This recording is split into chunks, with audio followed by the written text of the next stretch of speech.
Chapter 1. Chasing Perfection. The streets of Seoul at night are alive with neon. From the glowing billboards in Gangnam to the crowded karaoke bars in Hongdae, South Korea feels like a nation that never slows down. Tourists see the bright side, the K-pop idols on giant screens, the gleaming subways, the cafes packed with stylish young people.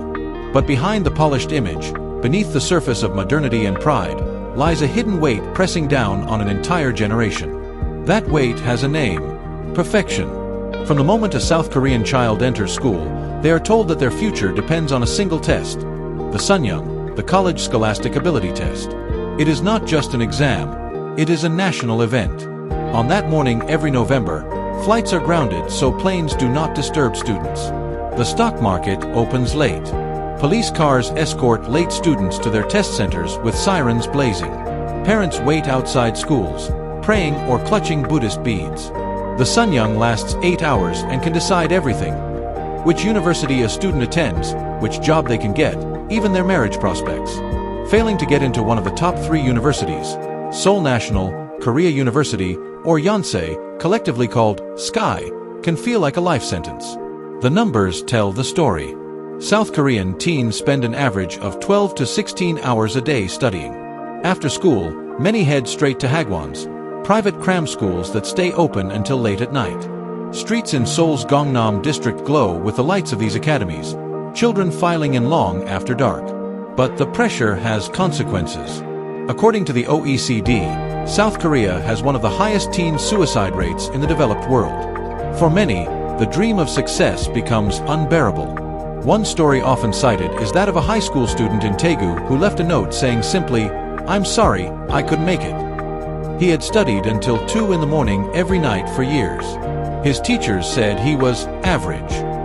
In Korea's unforgiving system, average can feel like failure. The chase for perfection doesn't stop after graduation.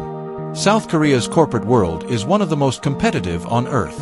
Landing a job at Samsung, Hyundai, or LG is the dream for many, the equivalent of making it into the Ivy League and the NBA all at once. But even after getting hired, survival is brutal. The phrase "poly, hurry, hurry," defines Korean work culture. The average office worker, or salaryman, often works 50 to 60 hours a week, though many report even longer hours. Staying late is a sign of loyalty, even if there is no work to do.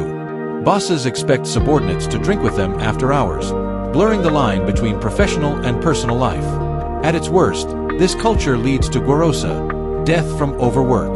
The Ministry of Employment and Labor recognizes it officially, as cases of heart attacks, strokes, and suicides linked to long working hours keep rising.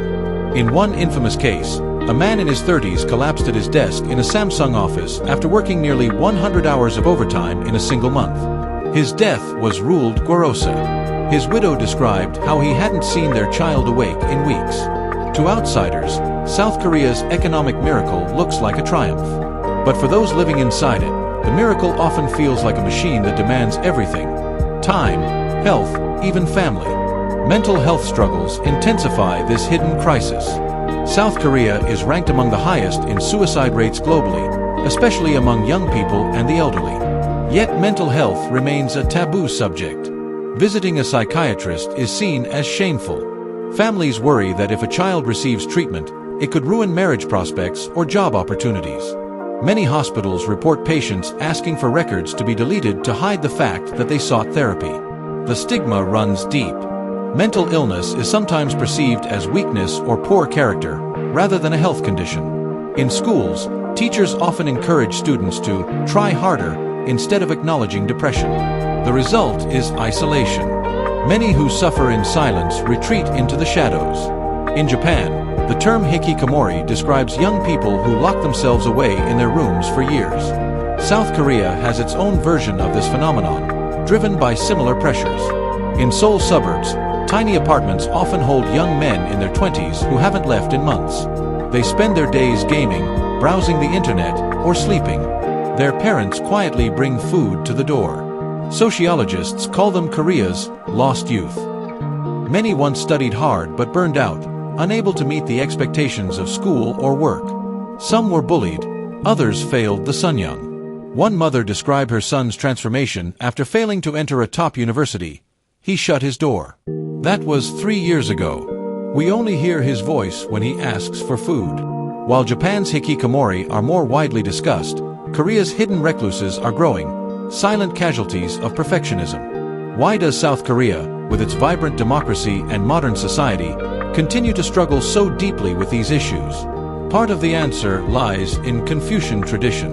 Respect for hierarchy, emphasis on family honor, and pressure to conform remain powerful cultural forces. Individual suffering is often hidden for the sake of the group. Speaking openly about personal struggles can feel like betraying family or community. Another part lies in the paradox of success. South Korea rose from war and poverty in a single generation to become an economic powerhouse. That national story fuels immense pride, but also relentless pressure not to fall behind. Every student, every worker, carries not just personal expectations but the weight of a country that demands constant progress. No discussion of South Korea's hidden darkness is complete without mentioning its tragic relationship with suicide. South Korea's rate has declined slightly in recent years thanks to government measures, but it remains one of the highest in the world. Bridges in Seoul have been fitted with encouraging messages and emergency phones, yet attempts continue. The stories are heartbreaking. A young idol, Sully, once spoke out about online harassment and the pressure of being a female celebrity. She was mocked relentlessly, accused of being different for not conforming.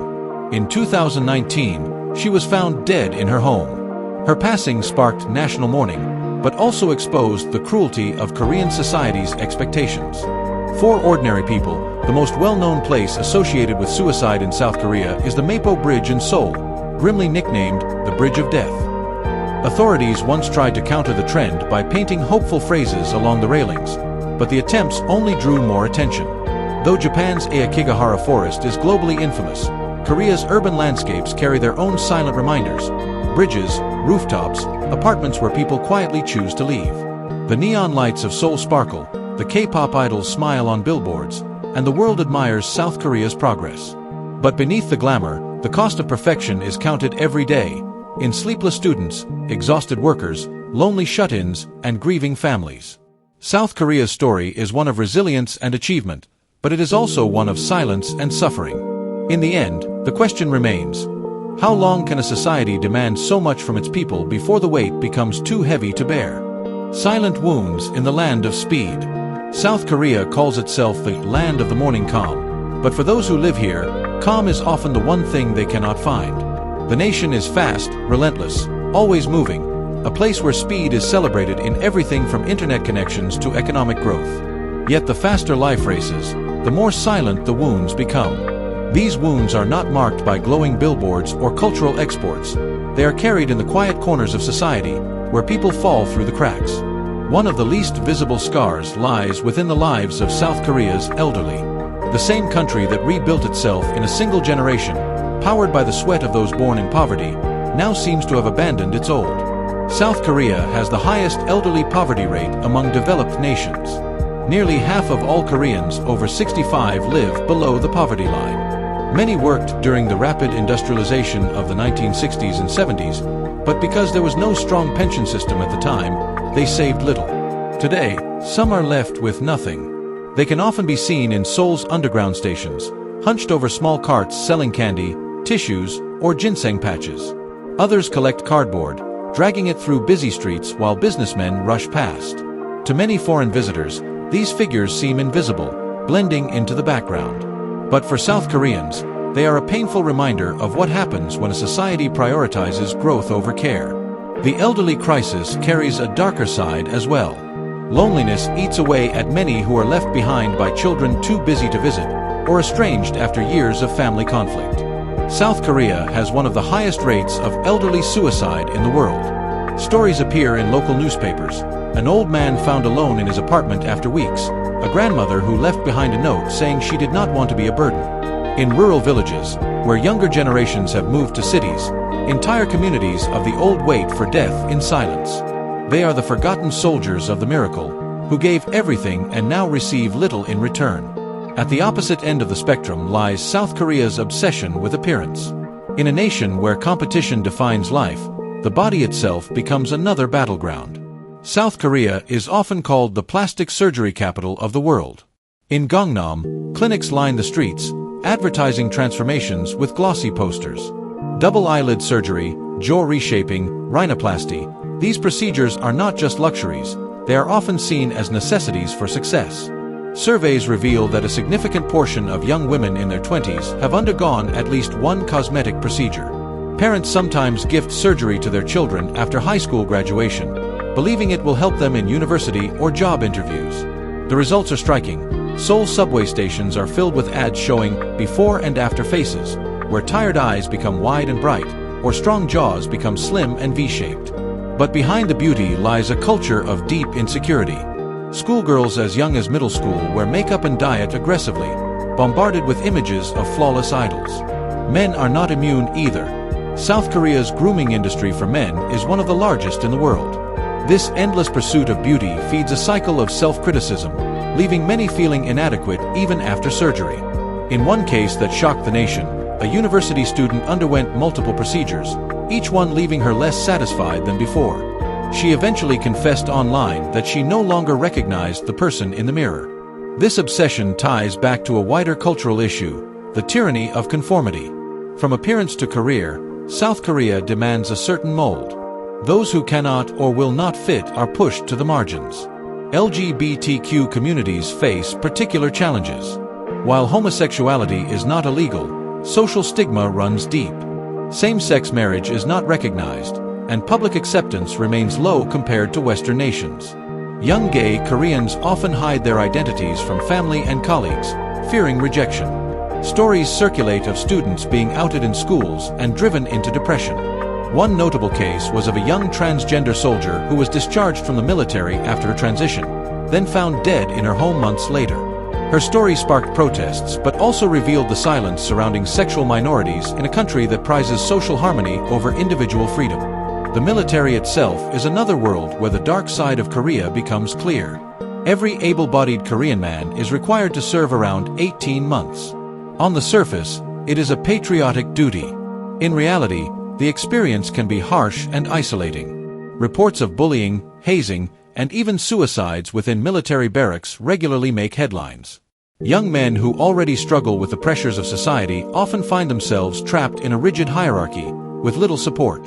For those from marginalized groups, such as LGBTQ individuals or those with mental health struggles, the military can become unbearable. Beneath all of this lies the unspoken weight of gender inequality.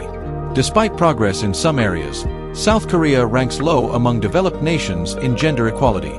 Women face barriers in the workplace, where promotions are often limited, and marriage can end careers. Birth rates have plummeted as women increasingly reject the traditional role of sacrificing their futures for family. Yet when women voice their frustrations, they face backlash. Online, fierce battles between feminist groups and anti-feminist movements dominate forums. In 2016, the Gangnam Station murder became a rallying point after a man killed a woman in a public bathroom, later admitting he did so because women had ignored him all his life. Feminists pointed to it as evidence of deep misogyny. Others dismissed it as an isolated crime. The debate revealed a society deeply divided on gender issues, where progress is met with fierce resistance. Perhaps the darkest layer in Korea's modern life is the world of digital addiction. In a nation with the fastest internet speeds, gaming and online culture thrive, but they also consume lives. PC bangs, or internet cafes, are open 24/7, filled with young people immersed in virtual worlds. Some spend entire nights gaming, their real lives fading into the background. There have been tragic cases, a couple so addicted to an online game that they neglected their baby, who died of malnutrition, a teenager who collapsed in a cafe after playing for days without rest. The government has attempted to regulate gaming with curfews and restrictions, but enforcement is weak, and the demand is relentless. For many, the digital world offers escape from pressures of reality: school, work, appearance, family. But it is an escape that often leads to further isolation. Crime, too, carries a uniquely Korean character in this hidden world. The country is considered safe by global standards. Violent crime rates are low, streets are clean, and children walk home late at night without fear. But under the surface lies a growing problem of hidden digital crimes, especially the epidemic of spy cam pornography.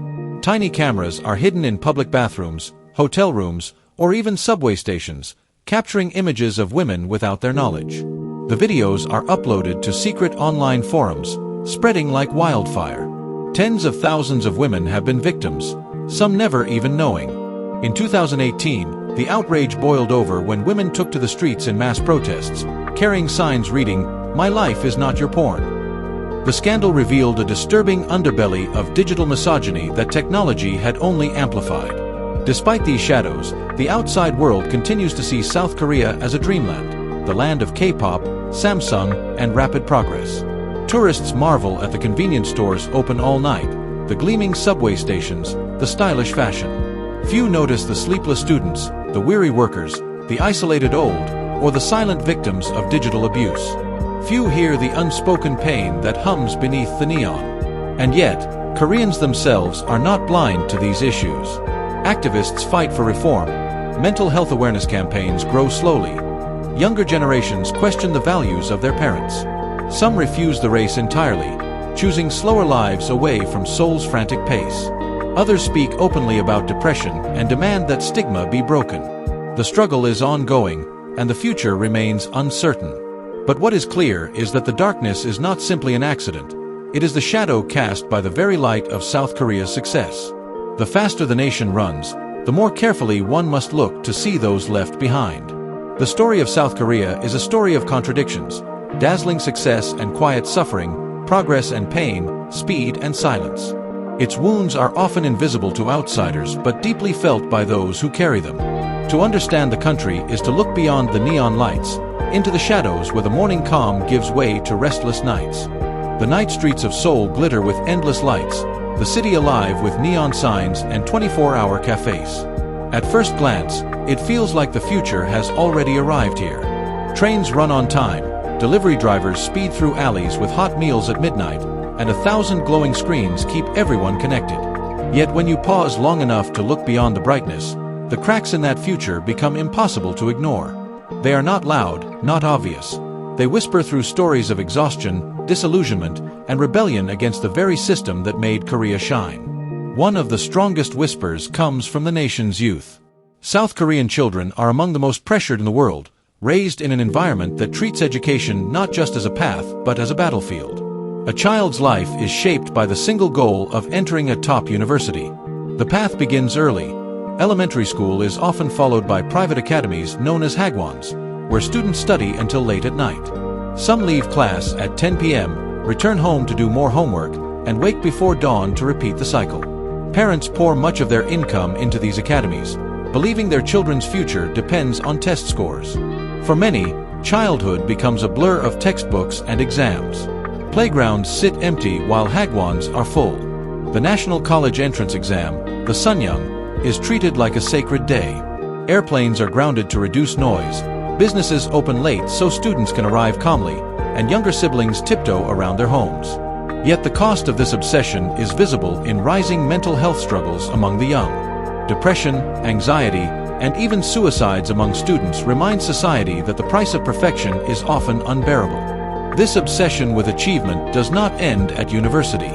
Graduates face the brutal job market, where stable positions at major companies are coveted like treasure. The problem is that there are far fewer positions than there are applicants. Thousands line up for exams, interviews, and unpaid internships, often enduring years of rejection. Young people describe themselves as part of the Hell-Josian generation, a sarcastic term comparing modern Korea to a suffocating feudal kingdom. To them, no matter how hard they study or work, the doors to success feel locked. Housing only sharpens the despair. Seoul is among the most expensive cities in the world, with apartments priced beyond the reach of most young couples. Many live in cramped gashawon, tiny one-room cubicles originally designed for exam students, or remain with their parents well into their 30s. For women especially, this reality collides with traditional expectations of marriage and motherhood. The result is a birth rate so low that Korea now holds the world's lowest fertility rate, with fewer than one child per woman on average. Whole villages in rural areas vanish as schools close from lack of students. The government offers incentives, subsidies, and campaigns to encourage childbirth, but the younger generation often replies with a firm refusal. They simply cannot afford the life their parents once dreamed of. Behind closed doors, another challenge grows in silence: the battle with mental health. South Korea has the highest suicide rate among OECD countries. The problem spans all ages, from bullied teenagers to stressed university students, burned-out office workers, and lonely elderly. Yet the stigma around seeking help remains strong. In many workplaces, admitting depression could harm one's career. Even within families, discussing therapy is often avoided. Instead, people suffer quietly, masking their pain with smiles in public. Celebrities who die by suicide often spark national mourning, yet after the tears fade, the cycle of silence continues. It is perhaps the greatest contradiction of modern Korea, a society advanced in technology and medicine, but reluctant to openly confront its deepest wounds. Still, within this tension, voices of change are emerging. Grassroots movements, often led by young people, are reshaping conversations about gender, equality, and rights. Feminist groups continue to push against resistance, organizing protests against hidden camera crimes and workplace discrimination. Environmental activists raise alarms about fine dust pollution that chokes Korean skies, demanding cleaner energy policies. LGBTQ communities host pride parades despite backlash, slowly carving out space for visibility. Each protest, each online campaign, each conversation is a small crack in the old structures of silence. But not all change is embraced. Resistance is fierce, especially online, where toxic debates between feminists and anti-feminists flare into digital wars. Older generations sometimes accuse the youth of being ungrateful, forgetting the sacrifices that built modern Korea. Politicians struggle to balance the demands of tradition with the urgency of reform. The result is a society caught between two eras, one defined by rigid hierarchies and conformity, and another seeking individual freedom and balance. Technology, once seen purely as Korea's strength, now plays both hero and villain in this story. Smartphones dominate every part of life, from banking to dating to food delivery. Yet they also fuel isolation, addiction, and disconnection. Social media amplifies beauty standards and consumer culture, making young people compare themselves endlessly to polished influencers. At the same time, it gives voice to those who once had none, allowing marginalized groups to connect and organize. The same tools that isolate can also liberate, depending on how they are used. The whispers of tomorrow can also be heard in art and culture. K-pop and K-dramas, while often glittering with perfection, have begun to explore deeper themes: loneliness, identity, mental health. Independent films and underground music scenes provide alternative stories, questioning the pursuit of endless success. Writers and directors, shaped by the contradictions around them, are pushing Korean culture beyond glossy exports into realms of honesty and critique. For many young Koreans, art is the space where they can breathe, where the weight of expectations lifts, even if only for a moment. In the end, South Korea's story is not one of pure darkness or light, but of struggle, the constant tug between tradition and modernity, speed and rest, silence and expression. The nation that rebuilt itself from ashes in a single generation now faces a different kind of challenge: to rebuild balance in the hearts of its people. It is a slower, less visible battle than economic growth or technological achievement, but perhaps a more vital one. On a quiet morning, in a small Seoul cafe, a young woman sips coffee before heading to her job interview. Her phone buzzes with messages from her mother reminding her to smile, from her friend joking about Hell Josian, from a news alert announcing another drop in the fertility rate. She feels the pressure of all these voices, yet in that moment, she also feels a quiet defiance. She does not want to live exactly as her parents did, nor does she want to surrender to despair. She wants a different kind of future, one where calm is not just in the name of the nation but in the lives of its people.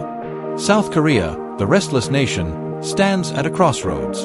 The neon lights still shine, the music still plays, the world still watches in admiration.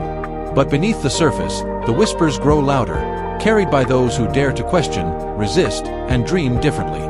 If the first chapters of Korea's modern story were about speed, the next may be about stillness, about finding meaning not in racing ahead, but in slowing down enough to see, to feel, and to live. And so the tale continues, not as a perfect dream, not as a perfect nightmare, but as something far more human, a search for balance in a land that has always run faster than the rest, now learning that even in the land of speed, stillness is the most radical act of all.